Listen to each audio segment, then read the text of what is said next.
New York Congresswoman who's hosting a news conference today alongside 9/11 families, police unions, and first responders. Congresswoman, welcome back to National Report. Talk to us about this decision that we heard from Secretary Austin last week and how it impacts what you're planning to call for today.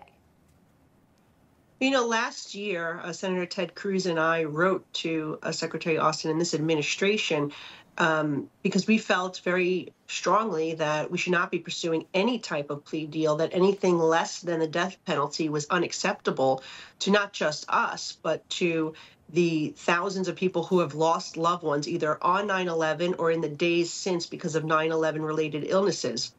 Obviously, those pleas fell on deaf ears and they decided to proceed with this plea deal.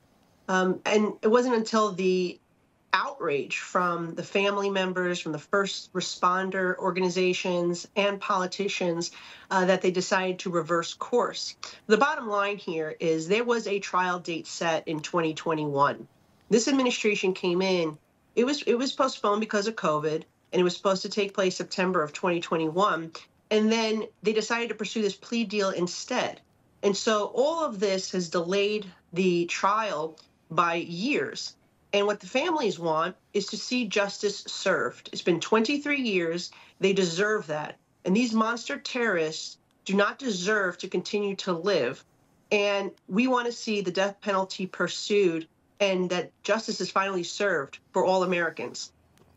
Not only the family members of the victims of 9/11 upset, but seemingly just about any American that's watched this when America was attacked on that day, and obviously the aftermath of it, the first responders that suffered illnesses because of the cleanup recovery methods that were used, obviously wars that were built upon this attack on 9/11.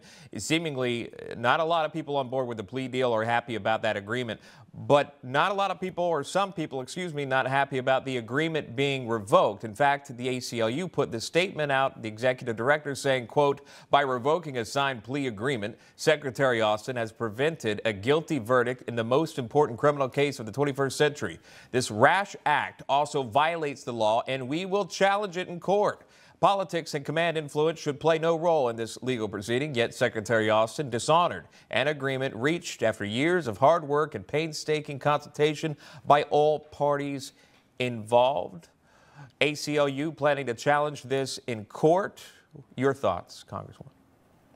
Well, you know, ACLU has lent their support to help defend these monster terrorists. We're talking about the mastermind behind the entire 9/11 attacks, who worked hand in hand with Osama bin Laden to kill nearly 3,000 Americans, and so many since that day, again, because of the 9 related illnesses.